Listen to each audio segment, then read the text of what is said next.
Today we're upgrading my DIY solar power system. This setup has been running my internet, refrigerator, fan, and PC workstation, but there are some inefficiencies and questionable components that I need to address. And I suspect one of my charge controllers isn't actually MPPT. Here's what I'm currently running.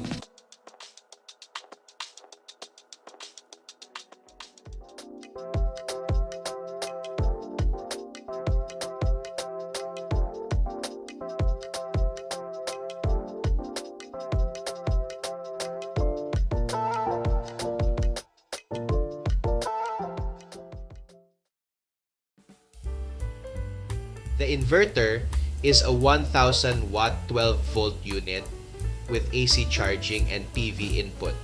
However, I installed the PV wires backward and magic smoke appeared, but otherwise it seems to work fine, just without connecting it direct to solar. So for charging with my 600 watt solar panel, I added a POW MR 60 ampere MPPT charge controller. It's a multi-volt unit capable of supporting up to 2,880 watts of solar panels, but is currently wired to just one 620 watt panel for now. I added another charging circuit consisting of two 620 watt bifacial solar panels connected to a 100 ampere charge controller from Liar T-POW. It says MPPT on it. Is it really?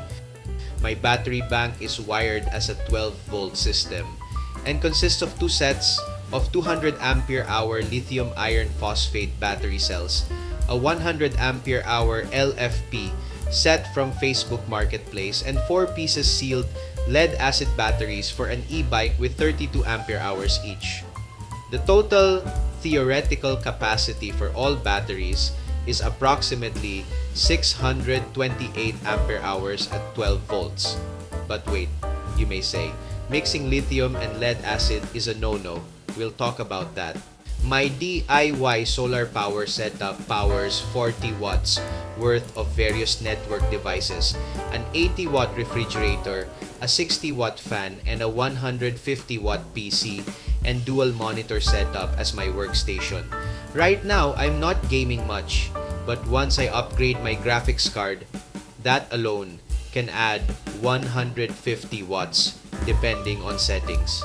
So at max constant draw, I could be sucking out around 500 watts of power from my batteries. I don't trust my inverter to cope with this load at a long-term basis, especially after the magic smoke appeared. Additionally, even if my inverter can hack it, I'm having suspicions with this Liar T-POW. It claims to be an MPPT unit. I had high expectations for this unit, especially with brand new bifacial panels wired to it in parallel. But when I checked the charging current, the amps are nearly the same as the other controller running only one 600 watt panel. That's a red flag right there. While it may just be a PWM controller, this Liar T-POW is not that bad. I paid like 1,000 pesos for this controller at Lazada, while a new 60 ampere MPPT controller is around thrice the price. It also operates whisper quiet as it uses a large heatsink instead of a fan to dissipate heat, and it does charge the batteries. But for now, consider this blue thing a placeholder when we upgrade to something better. The two sets of solar panels are mounted on different sides of the roof, with one set angled towards sunrise and the other towards the setting sun. This is an attempt to extend the peak sun hours the system is harvesting. It also gives a semblance of redundancy, as there is an alternative bank of panels to charge the batteries if one bank has an issue for any reason. And now for the battery debate. Is mixing lithium and lead acid batteries ideal?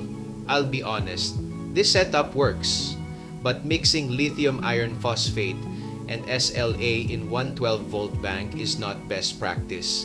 Each battery chemistry has different charge curves, different internal resistance, and different ways to keep charge.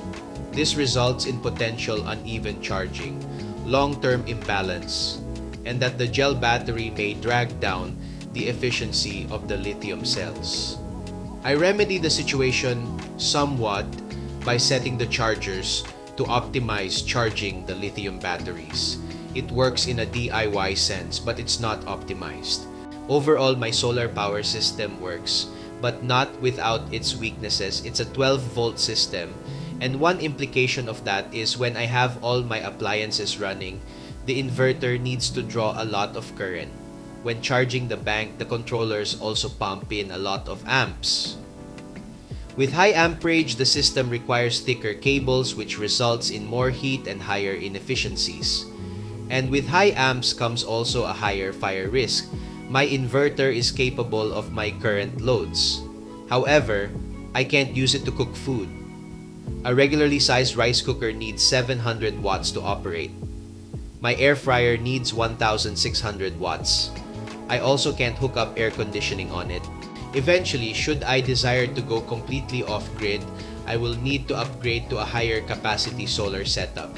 But for my immediate plans, I will be moving to a 24-volt system with a new inverter, change my fake MPPT to a real one, add more lithium batteries, and ditch the lead acid. I want the system to be more efficient, generate less heat and wasted power, and have a little headroom to wire in more constant loads, like my CCTVs. Right now, I currently have three 620-watt panels charging the system. That's 1,860 watts total installed capacity. Now, solar panels don't produce rated power all day. In the Philippines, we typically get around 4 to 5 peak sun hours per day on average across the year. So if we assume 4.5 peak sun hours and account for various system losses, let's assume a conservative system efficiency of around 75%. That gets us around 6 kilowatt hours usable energy per day. If the appliances wired to the system consume 4 kilowatt hours daily, I theoretically have a 2 kilowatt hour daily production excess. That buffer accounts for cloudy days, system inefficiencies, and long-term wear. On paper, the system capacity is adequate. I have the potential to save 120 kilowatt hours worth of consumption from my grid connection. And if we assume 15 pesos per kilowatt hour, that is a savings of 1,800 pesos from my monthly bill. From present and incoming upgrades, I project that my system has cost me around 100,000 pesos. If I save 1,800 pesos monthly, that means I have a payback period of 4.63 years with my setup. Is that worth it? If you look at it at purely a cost savings play, it may already be an attractive investment. However, the numbers don't reflect the additional benefits. The system is like an emergency generator, which gives me protection from brownouts and prevents my food from spoilage. It also helps me offset the use of fossil fuels in the grid, and it also taught me a bit about energy production and sustainability, allowing me to experiment and have fun in the process. So this is my setup so far. I will update you guys with any changes and updates with my equipment. If you too are running DIY solar, comment your setup below. I want to compare notes.